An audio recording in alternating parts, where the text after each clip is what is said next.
Hello everyone, welcome to Fondation Beyeler. As the director, it's my pleasure and privilege to welcome you all here. We are very pleased that you have come to this conversation about the Museum of the 21st Century. The fact that on the probably only sunny hour this summer in Switzerland, you're coming inside the museum, I look at it as a sign that the museum has a future. So we have three extraordinary guests who are going to share their experience and going to discuss today.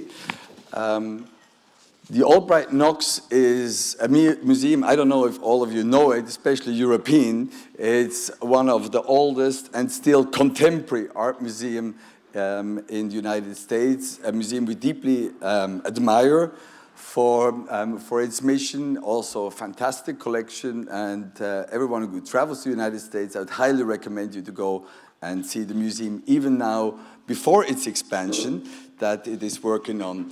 And it's my pleasure to introduce the director of the Albright-Knox, Janne Sirén, dear colleague and friend, originally from Finland, but now at the museum and spearheading this very exciting project. In the center, one of the most brilliant minds of our generation, a wonderful artist, Bradford, who is currently exhibiting in the exhibition Shade, his work together with Clifford Still at the Albright-Knox. He is also the founder of Art and Practice in Los Angeles, fascinating project in his community. And Mark, we're all looking forward to that you're going to show your work representing the United States at the next Venice Biennial.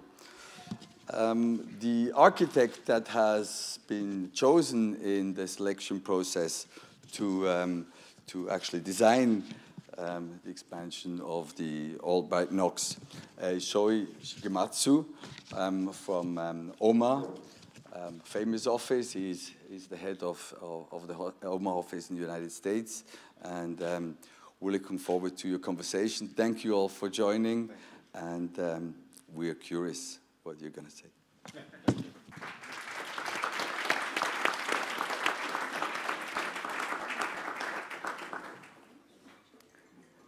So I think I'm going to stand for a few moments as to kind of kick off the process. First of all, I want to say warm greetings from Buffalo and Western New York, known for its fine weather and excellent art collection. The Albright-Knox is about an intergenerational dialogue. We are one of the oldest museums in the United States, as Sam mentioned, established in 1862 in the middle of the Civil War. The building you're looking at dates from 1905. This is the opening ceremony back in May of 1905, designed by E.B. Green, a famous American architect. And this is sort of an aerial view of this neoclassical edifice surrounded by a beautiful park, not unlike the one that surrounds us here at the Fondation Beyeler. In 1962, at the height of the modernist era, Gordon Bunshaft designed an expansion for the museum, which you see over there, keeping himself sort of at an arm's length from the marble edifice that had been there since 1905.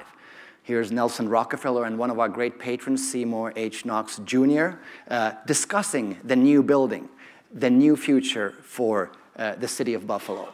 And here's an interesting slide that tells you a little bit about our evolution as an art museum, but also the evolution of contemporary art museums in general. You can see that, you know, we start with only a few works back here in, you know, the early 1900s. After World War II, we are at somewhere, you know, 1,300 works, and then the graph shoots up. And we are not alone in this kind of a progression, of course, in the world of museums. We have an extraordinary collection of which we are very proud. We are custodians of this national and global treasure. We have works that are of an older vintage, really sort of textbook examples of modern art, ranging from Giacomo Balla's Dinamismo de un cane to fantastic works by Gauguin and other artists. And of course, we are really well known for our collection of abstract expressionist works, as well as works by other post-war artists. Until the Clifford Still Museum opened in Denver about 5 years ago already, we were the largest collection of Clifford Stills in the world, 33 works. With the opening of the Clifford Still Museum, they are now the largest holder of his artistic legacy, but it's an important part of our collection, and it sort of underscores and highlights the fact that we are 100% dedicated to be an artist-centric institution. That's why Mr. Clifford Still gave 31 works to us back in 1964. We also believe that a museum should really work with the community and in the community. We believe in the notion that art has a transformative power.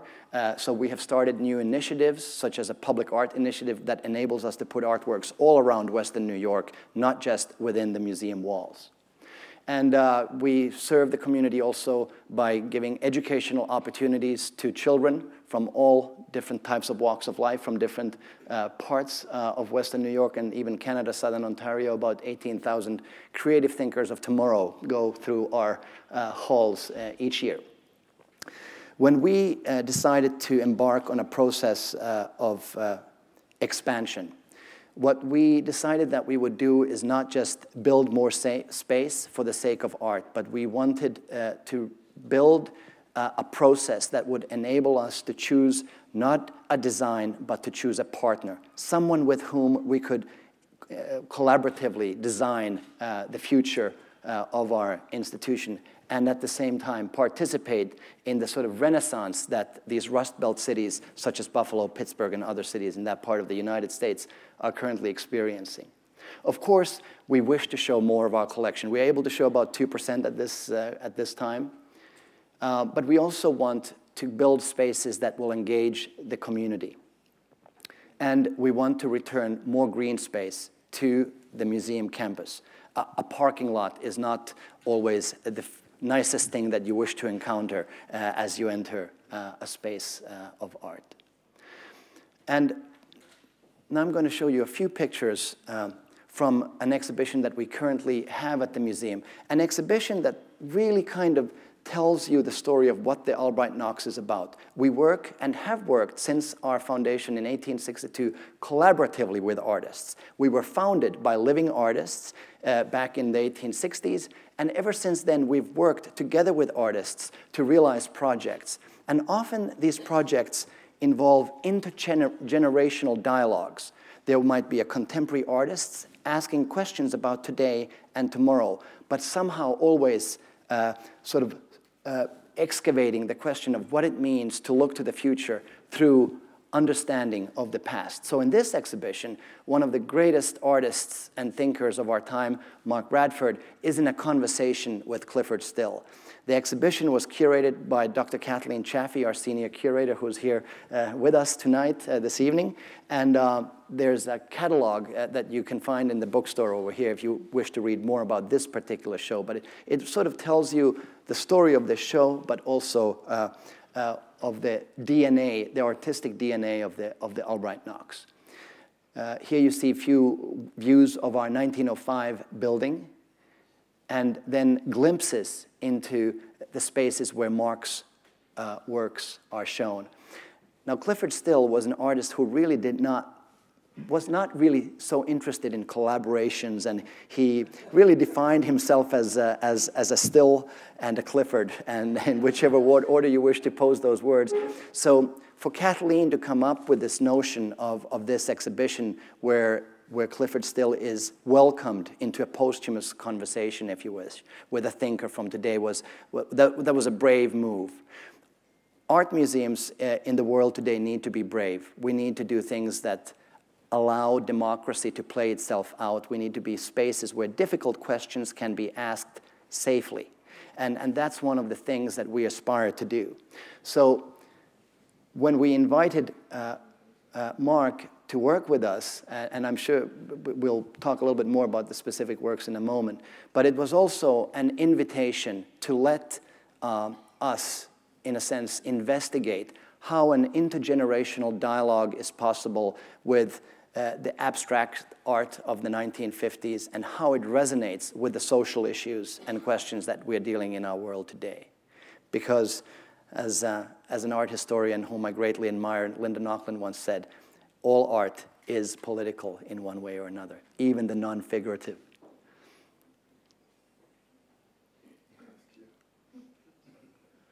This is what defines us as a museum. So then, when we embarked on this quest of architecture, it was really very important for our board of directors, many of whom are here, a visionary group of leaders, as well as the staff team, to really say that we do not want to run a conventional design competition. We don't just want to invite designs and then pick one, but we want to run a process that enables us to choose a partner at the end of it. So we posed design challenges to 5 architects, and they all had to answer to those design challenges with renderings and whatnot. But what we kept telling to the decision makers is that while you see these responses to the design challenges that we've issued, we're not going to build any of that. You kind of have to edit it out of your mind, forget about it, and just think of that as an intellectual flexing of the mind that you're seeing, but what you need to choose is the best partner for us. The hardest job I've had as a museum director was making the 4 phone calls to the 4 other finalists who did not make it to here tonight, because all of them put their hearts and minds to this process. All of them wanted to be a part of this journey. And I think that as we celebrate and look to the future, it's always important also to remember that not all projects come to a fruition. And there is a lot of effort that remains unseen by the greater public. And so this is a salute, I suppose, to all the efforts that have been put into building the future of the Albright-Knox, but of any institution. And I know that Sam and his team and his amazing board of directors here at the Fondation Beyeler is sort of in a parallel process with us. They are also seeking a partner, and they are seeking to honor this intergenerational dialogue with an existing campus. And they are looking to the past at the same time as they are looking to the future while their feet are in the today. And I guess that's all I want to say, and now I'm going to shut up and let the real rock stars of the evening speak. And perhaps we can begin with that notion of what it means, Mark, as an artist, to be engaged, with this notion of an intergenerational dialogue. Intergenerational in the sense of, in this case. No, you have the space or the site to be able to interrogate that history. I mean, I can sort of move back into sort of think about 1950s and sort of the dominating ideas and be able to unpack that and reanimate it and look at it from a different site. I mean, I'm a black gay male, very different than Clyfford Steele. I couldn't even be in the same room with Clyfford Steele. So I find that kind of interesting to be able to cast light, reposition, interrogate, and unpack. I think that that's what makes kind of the 21st century and being a contemporary artist interesting. So that's why I decided that I really wanted to have this dialogue, because it's funny though, because it's for some reason we just walk around like the 1950s. We've kind of deconstructed it as bad and just walk around it. Why not go into it and like unpack it and move the furniture around and So that's what I really got from that show, the chance to do that. But that's a question that you've asked for a long time. I mean, I think it would be interesting to hear a little bit about how you engaged that dialogue with abstract expressionism to begin with. Well, I was fascinated with the fact that 1950s New York and kind of Emmett Till, the kind of civil rights movement around the same time. I mean, Jackson Pollock on the cover of Life magazine and kind of early civil rights were around the same time. But I felt that so much of this kind of New York school, the kind of politics around it were kind of pushed to the side more. This kind of, instead of looking out at kind of the dismantling of America, often, a lot of what's happening now is kind of this disruption of kind of policies are going on. They just show us to look in. All the kind of big white males looked in. And I think that might have been a response to, if they looked out, they might have been horrified at what was going on in the streets, what was going on in civil rights and women's rights, and it was all bubbling.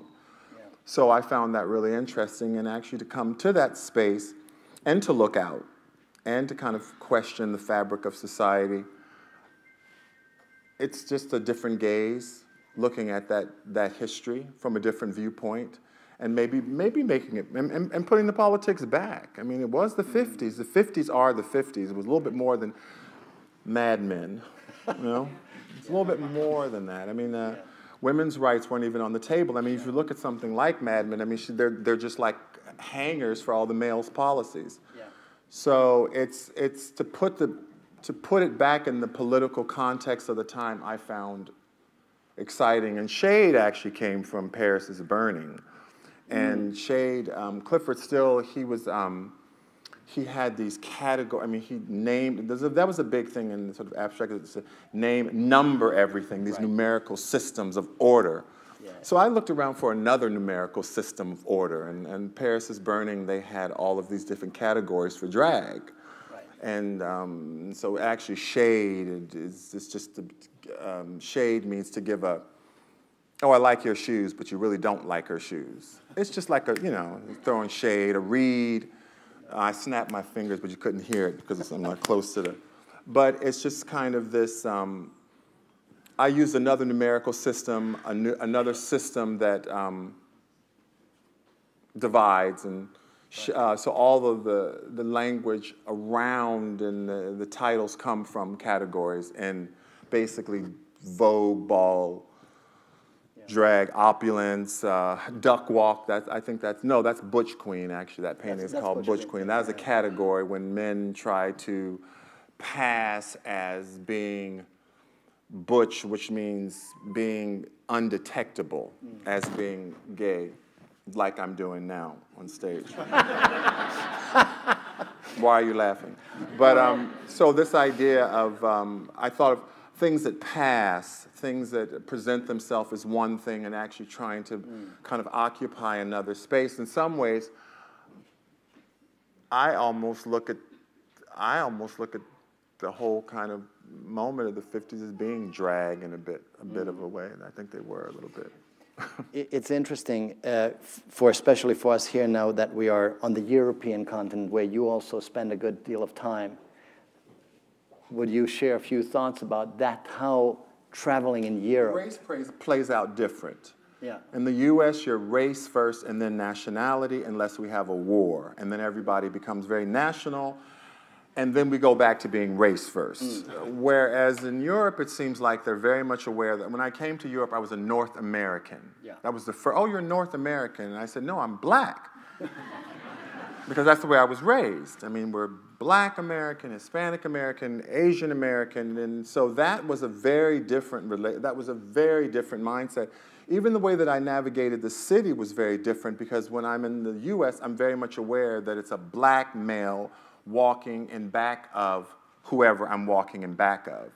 And there's a different dynamic. You can walk down the street and you can hear the cars lock. Lock, lock, lock, lock, lock, lock.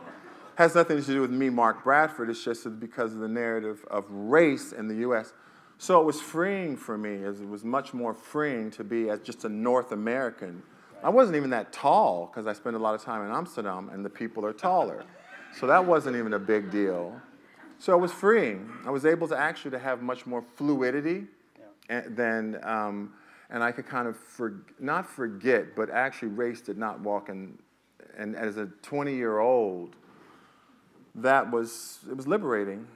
It was the 80s, so there was a huge AIDS crisis going on when so many people were dying, but there was this kind of fluidity that I didn't have in the States. The first time I saw European abstraction before I saw the American school. I was just introduced to it. It's funny, I went through European abstraction to come to the American. I read about this more in school, so that was kind of interesting. And museums were free. Right. So I could wander through the European museums, and the European museums, if they had a lot of American painting, they always had abstract expression. They always had a room full of American modernist abstract painting. So it's interesting, I kind of saw American painting in a European museum, pointing back to this is what America was in the 50s. It's interesting, this point. Shohei grew up, or spent part of your childhood in Boston, where his father was teaching at MIT. Then the family returns to Japan. You go to an undergraduate school there, and then graduate school in Holland, and then your first job, where you then made, your career really was at OMA with Rem Koolhaas, one of the, finest architectural minds of our time. And I think it's interesting, Shohei and I had earlier today a conversation about his experience as a Japanese architect working in one of the most renowned architectural offices, and now running OMA America, or the OMA's American operation, and really redefining the practice that Rem started in the mid-1970s. So would you say perhaps a few words about how your intergenerational dialogue, if you wish, has played itself out? I think that that slide that I had, well, it was kind of confusing slide after beautiful paintings. But this is the repertoire of museums I worked with Rem, and some of them now I worked without him. So one of the first projects I led in OMA was the Whitney Museum extension.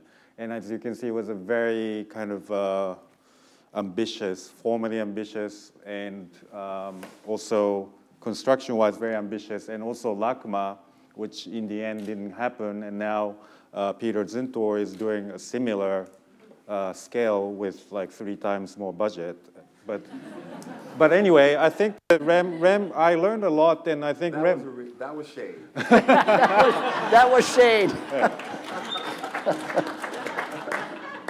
And working with Rem was, of course, very rewarding, but he always, I thought, looking back, why we lost all these projects is that maybe he was a little bit too competitive in the kind of artist and curator's domain and arts domain. So I kind of used him as a bad teacher to really redefine what my take to the art museum. And I think the one that is opening next week in Quebec, and the one, it's a Fine Art Forum in Miami Beach, where I'm trying to have something much more neutral, but and that kind of experience came through collaboration with artists and so on. So as Janne is saying, I'm trying to, even though OMA has such a, of course, an image of Rem, I'm trying to redefine with new energy, and I'm so glad that I'm able to work with also Janne and his team in such a rich context.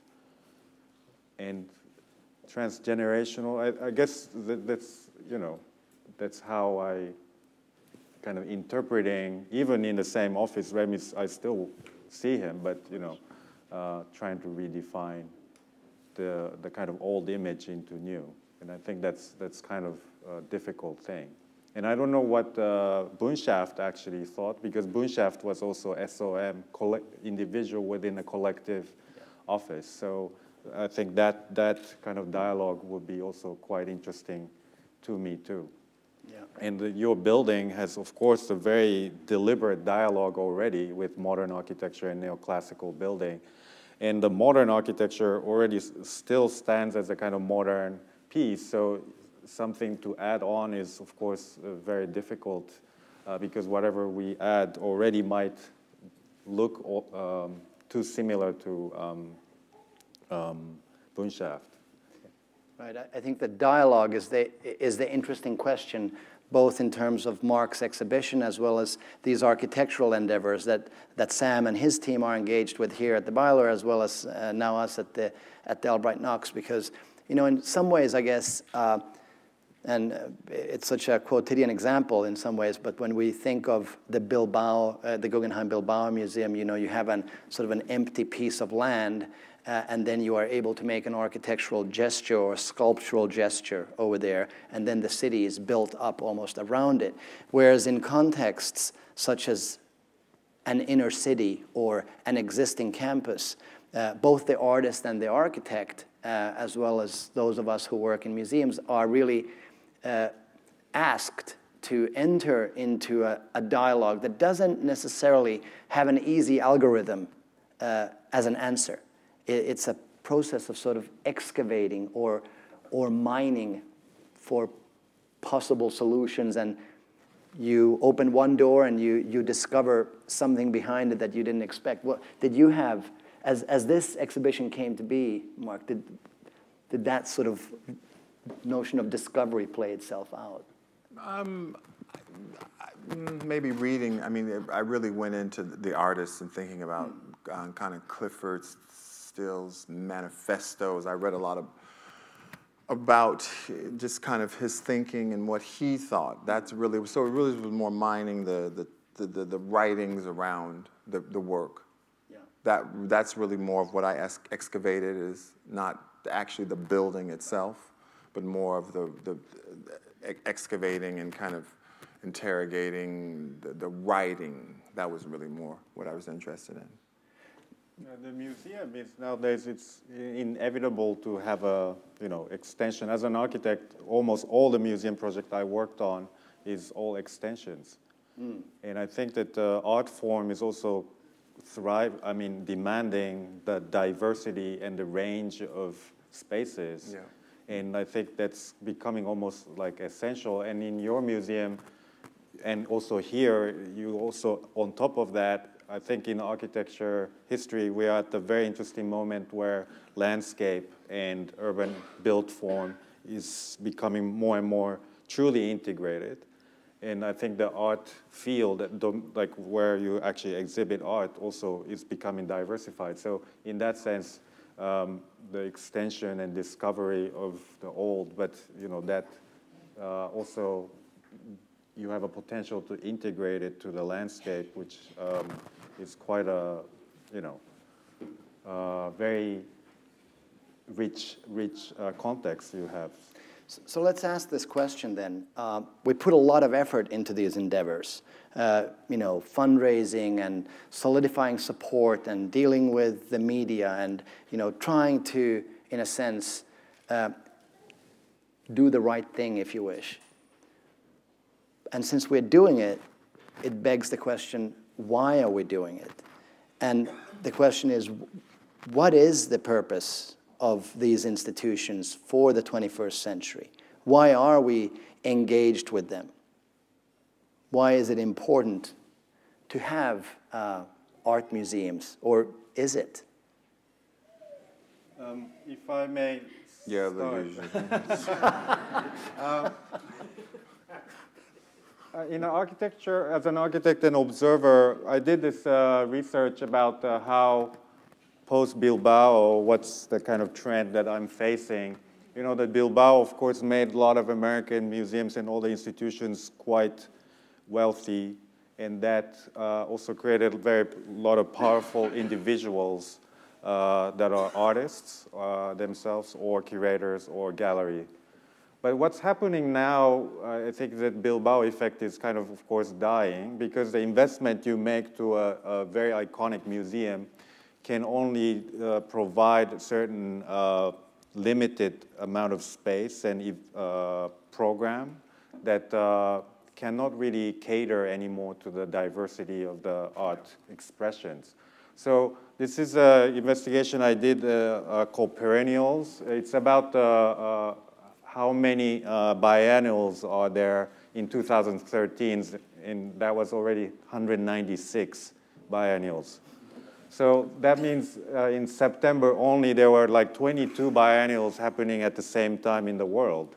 And I think that's a very interesting trend where the iconic architecture, a very tangible form, is kind of moving into more event-based or more ephemeral kind of form, because that can also regenerate itself quite easily. It's not about the initial investment that lasts like 100 years, but this is a kind of ongoing effort. So I think that that's why I think Albright-Knox's ambition is also not to just have a gallery space, but a lot of programmed outreach to public and event or such. So I guess maybe 21st Century Museum should also have probably this range of spaces and initiatives that can react to the diversity. Yeah, I agree. And this, Mark, of course, is something that, you know, art and practice in Los Angeles is, while it is totally integrated with the art, but it is about the community and foster youth and jobs and things that are very pragmatic in the life of people. I think it would be, you know, and we certainly have, you know, my team and I and the board have very much drawn inspiration from your sort of pioneering project in LA. Would be interesting to share maybe a few words about that. Well, I believe, you know, I believe in what we do. I believe in contemporary art. I don't have any. I'm an artist, and I'm a contemporary artist, so I don't really question that. And I think public institutions that protect and house art and are able to move into the 21st century, I think that that's a healthy thing. I think that if a museum chooses to have more of a civicness or a socialness, I think that really has to do with institution to institution.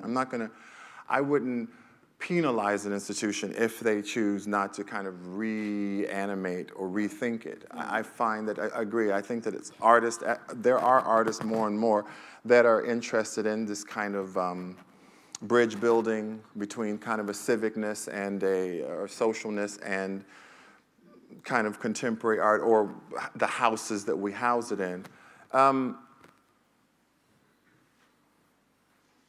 I simply just put two things together that I felt were of urgency to me. I felt like the ideas around contemporary art, not necessarily the objects, but the ideas and around the makers of, I found that would be interesting to share with the local community. I don't think that oftentimes enough of what the ideas that our artists are really putting on the table are shared. They can be shared larger. The ideas can be shared with a larger community. So I thought, well, just expose the local community to contemporary ideas through objects. Yeah. And so that was simply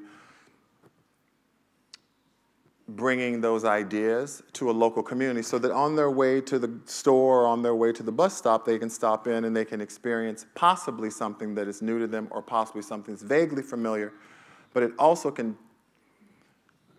maybe change the relationship of what local people think is and can be art.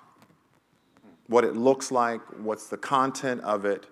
If it's always just we're loading up middle class, working class, and poor people and putting them on buses and taking them outside of their communities, oftentimes, if what they're seeing outside their community starts to match what's in their communities, then it starts to break down who it belongs to. So I have a partnership with the Hammer Museum, and there's some, Hammer Museum is in Westwood, California. It's a small mid-range museum, and it's great because we will have exhibitions concurrently, one at Art and Practice and one at the museum, and there will be kind of traffic between the two, but what they're viewing, what the citizens are viewing is not different.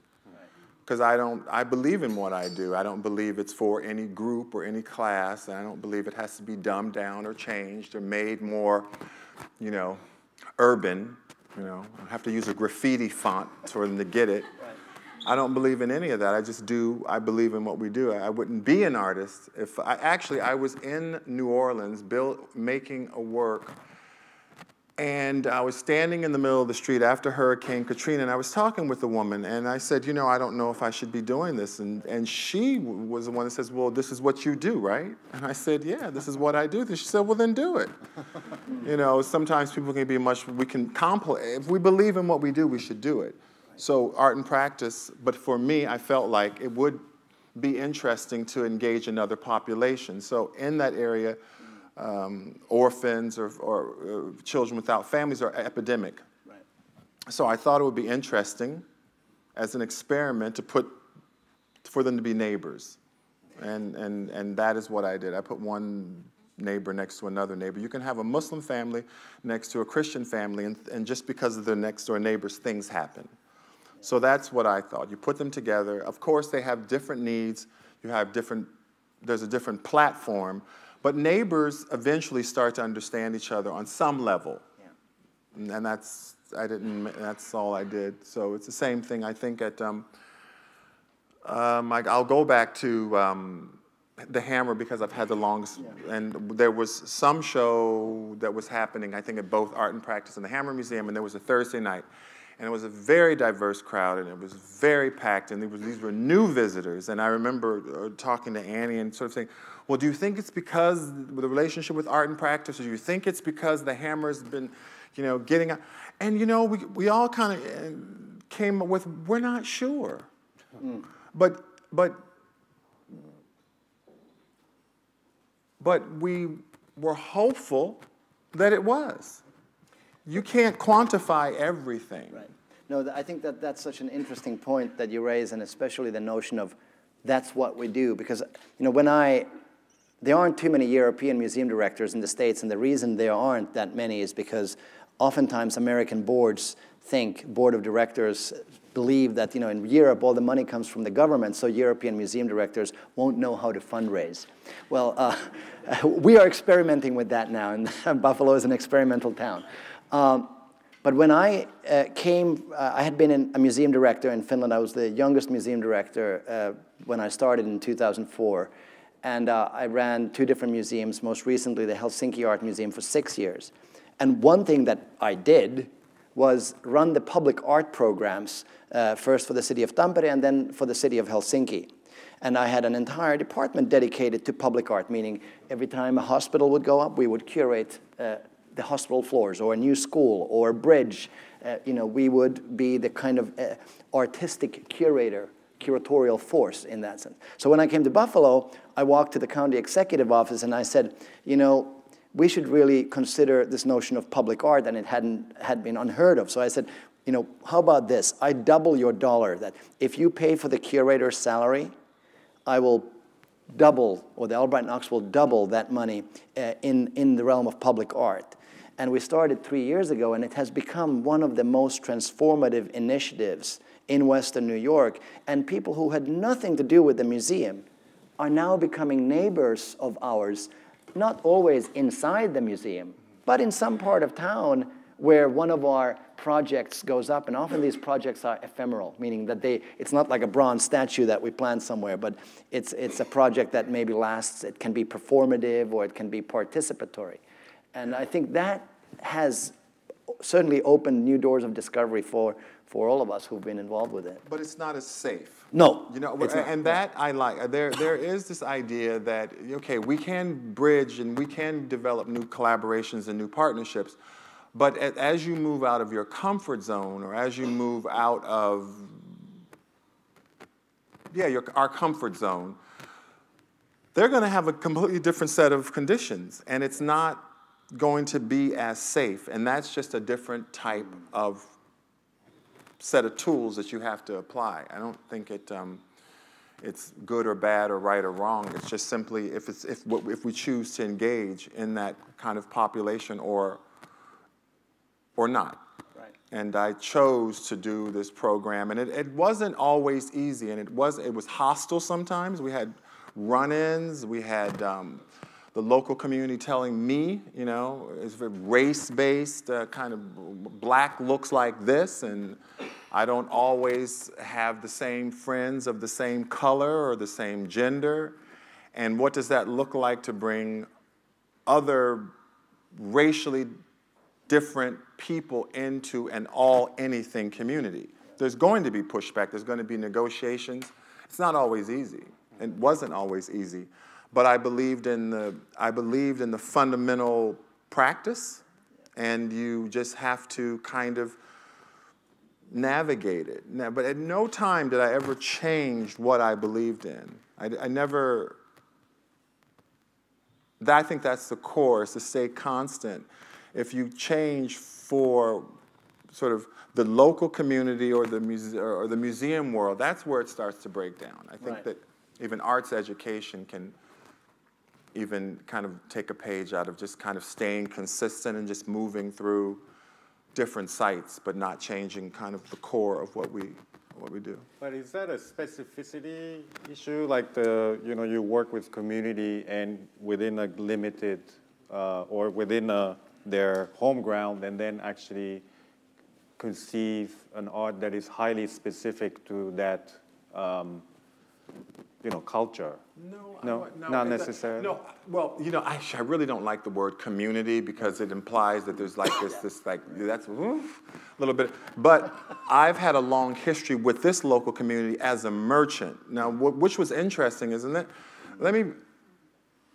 Being in a local community as a merchant in an it was all, black community. I was a hairstylist, which has a very specific place in the community, let's just put it that way. And to expand, so I came back, I was a hairdresser first, and then I had my art studio there, and then I became this foundation, which I was doing contemporary art and working with. So what happened is that Mark, kept changing, this fluidity that I was talking about. And I think that becomes very important, is that race and fluidity are something that in the US we're less comfortable with.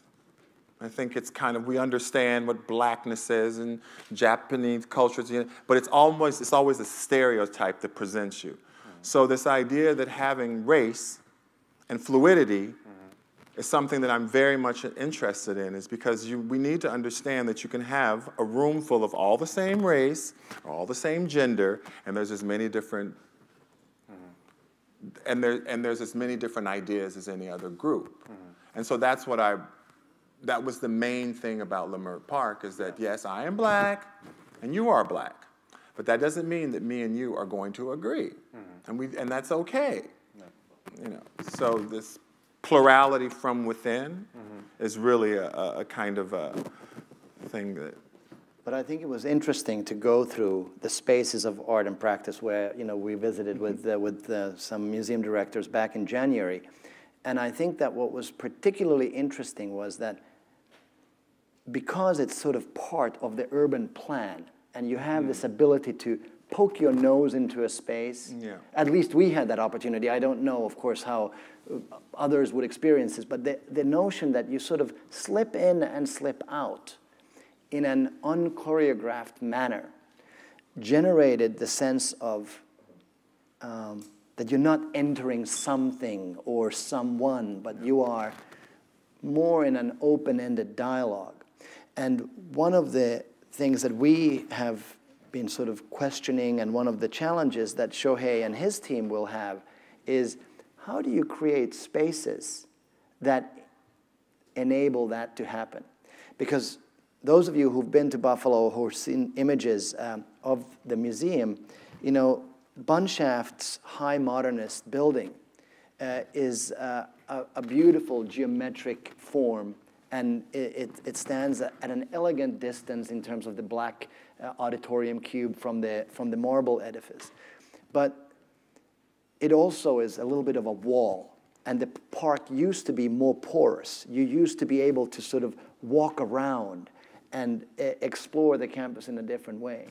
So in order to create that sense of possibility or porousness into a wall of whiteness, no pun intended, I think is a challenge for someone, because at the same time as Sho and his team will be concerned with historic preservation questions, they need to kind of tackle the functional and pragmatic questions that we are dealing with today as a museum and also as an ensemble of people.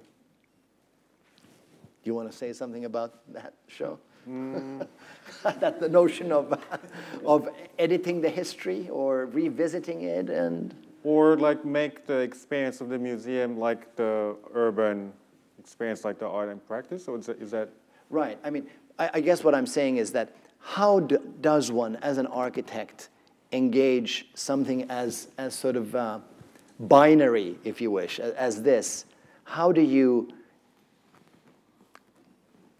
I don't want to use a simple word, add, but in lack of something better for now, I mean, how do you write a new chapter into a context of a campus that has a certain identity now. I mean, certainly the Albright, the 1905 building had a certain identity, and then something was added to it or appended to it.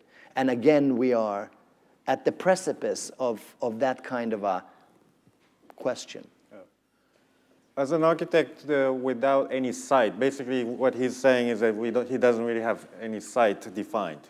And I think that's a very difficult start because architects are really used to be given a framework, at least a site and the regulation to start with. But here, it was quite open-ended. You know, they had a range also on the size. Also, the ratio of art space versus non-art space was also kind of free. So at that moment, it was, you know, full of possibility, but very difficult project. So I think the siting, I mean, something to add. Of course, where you add will be the first question, and I think that's a kind of luxurious question in a way, but that will also dictate the future, the dialogue to the old, but also the kind of, you know, the future image of the museum. But also, again, the landscape and architecture can maybe be integrated so that maybe addition might not look like an addition in the end. That's also one direction. But anyway, we have such a range of response that could happen. And well, the only, I think that the great thing about your project, your museum is already have some level of diversity. And whatever we add, it will create some kind of urban condition like the, you know, slightly more spontaneous circulation could happen. Well, that's what I'm wishing. Yeah. That's a good thing about extension, that you or at least have a nice old building, even if you fail.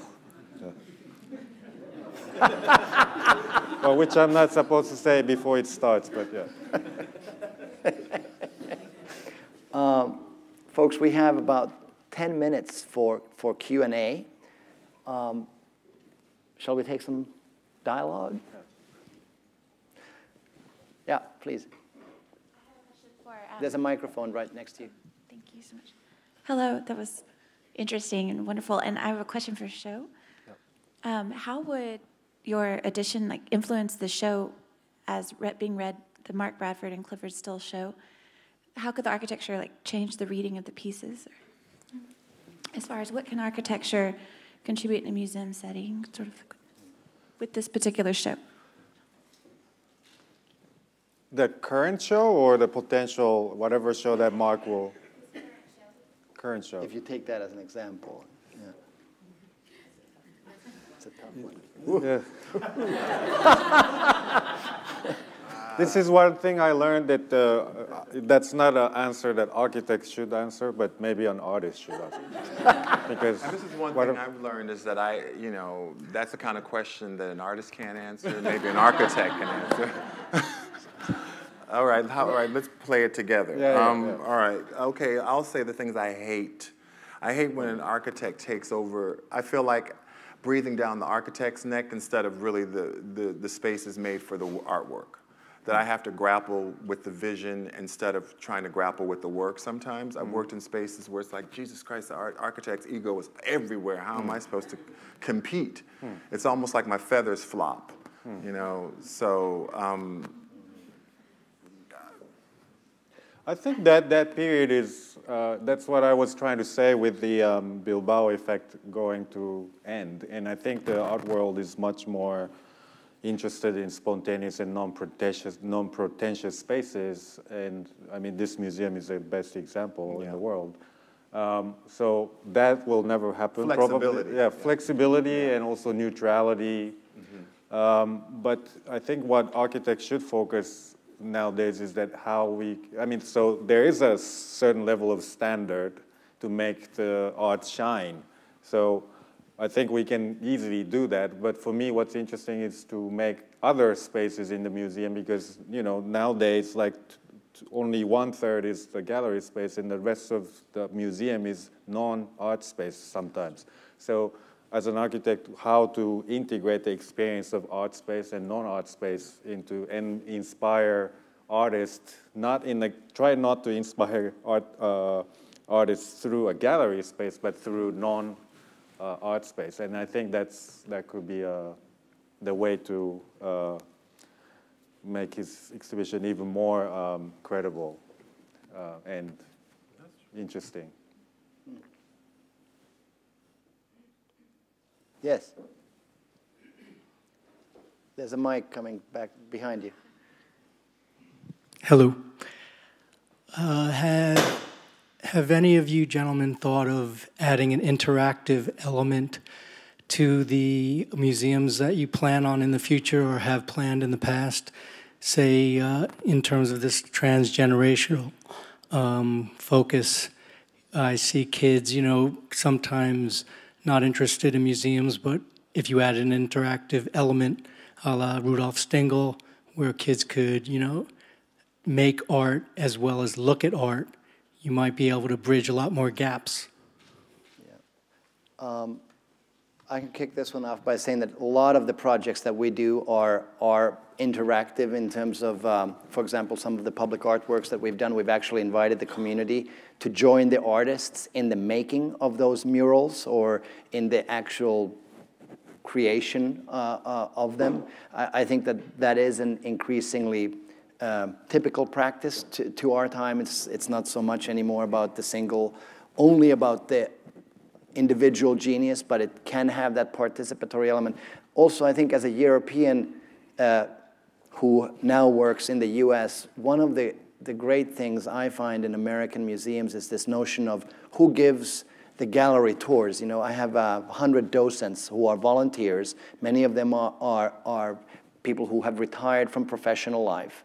But they give the tours to kids between the ages of 5 and 18, to school groups, effectively. So there's this interesting intergenerational dialogue that happens between these volunteers and kids from different walks of life. And it sort of is a dynamic that, at least in Scandinavia, it's not that common.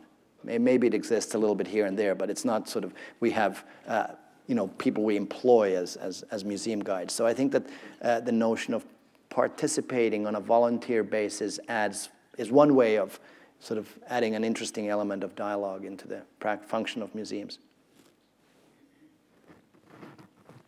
Well, for me, the interactiveness sometimes is misunderstood as if that's a kind of, I guess what you mean is more technological interactiveness or interactiveness in general.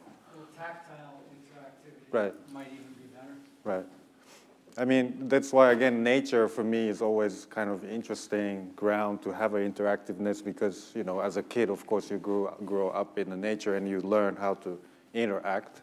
So that's why expanding the territory, not only in the building and not in the kind of artwork, but expanding to a larger campus is, for me, it's a very interesting potential for the interactivity. And I think as an architect, again, to try to, there are two ways, I think. I've been collaborating with artists and conceive new typology, like Marina Abramovic, we're doing a theater in upstate New York dedicated for long durational performance. I mean, there she has a craziest idea that the rule itself is that any performance that happens in the building needs to be more than 6 hours.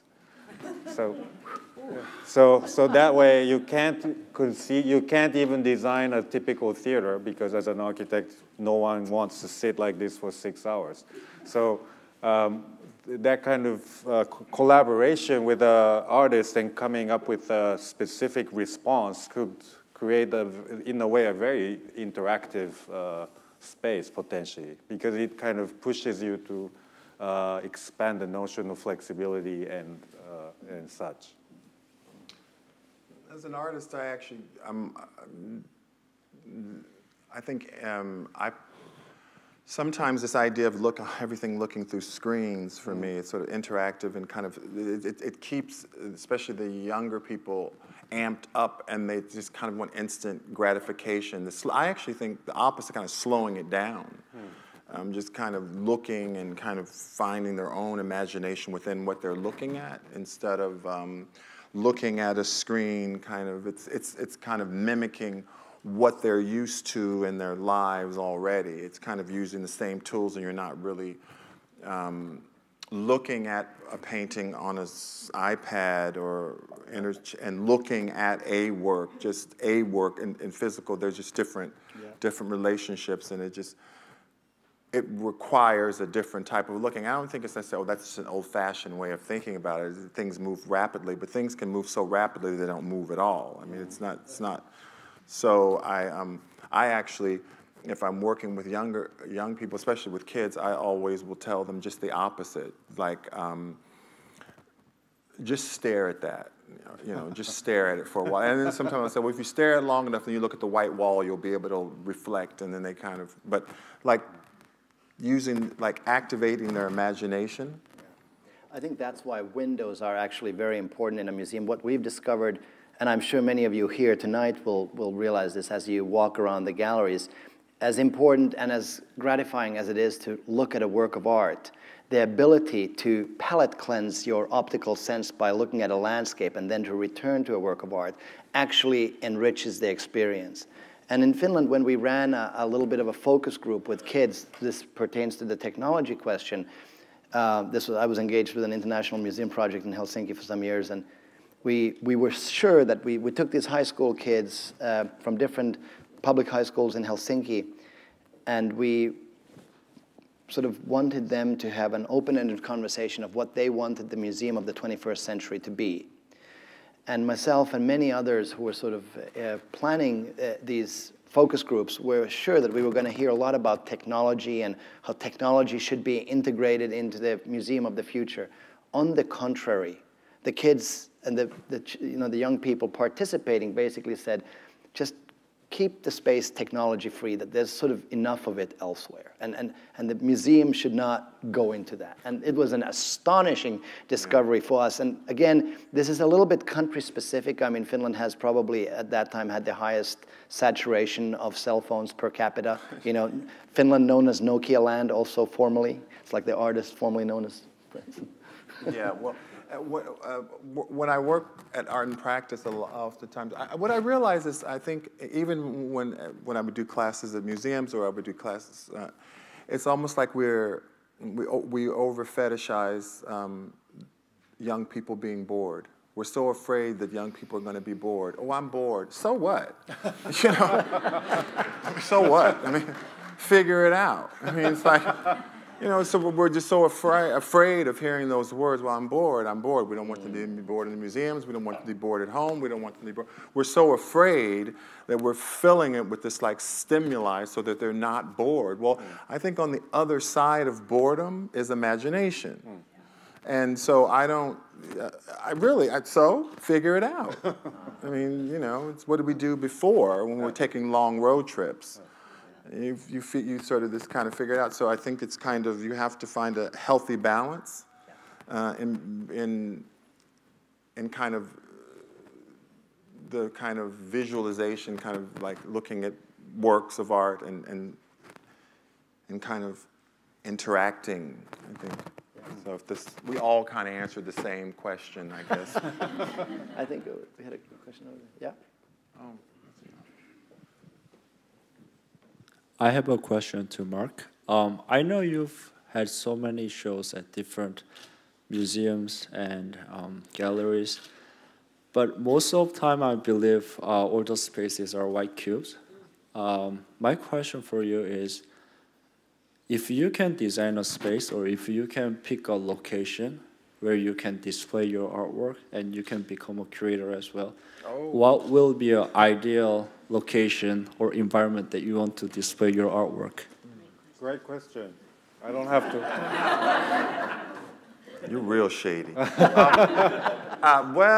that's a big question, but I've been spending a lot of time in Venice, and I've always had just a profound interest as a child at churches, Gothic churches, shotgun church. I've always loved places of worship. I've always loved them, and surprisingly enough, convents. I think it's maybe because of the vaultingness of the largeness of the kind of impenetrableness of God and the impenetrableness of So it would probably be, and of course, it'd be a church. I think this kind of places of worship, because they have this kind of historical unease if you mess it up. I mean, it's like if you mess it up, there's this kind of social outcry, how could you? And I kind of like that. It's kind of tiptoeing around the idea of kind of messing with tradition a little bit. So I think it's always the places of worship, not to make them sacrilegious or anything, but just to reanimate them possibly in a different way. I had a show in Shanghai at, I can't remember the places, but across the street there was used to be a church, and then it was gutted and it was made into like a center, a youth center. And I really wanted to do something. I couldn't do something at the time, but you could see it had all the bones of this church. And I liked the idea that it was gutted, then it became a soap factory, and then it became so I like that. So it would probably be, and then of course, even if you're not religious, and I would say if you're black, you're born into religion, even if you're not religious. It's just kind of like the DNA, So, a church. Which one is your favorite museum? I don't have a favorite museum. Well, but in the interview process, they asked me. Yeah. And you probably said the Albright-Knox. Yeah, that's a very tough question. Yeah. Tough question. He answered very intelligently without exactly answering. It was a little shady. Yeah. Shady. I want to thank all of you for being here tonight. I want to thank Sam Keller and his amazing team.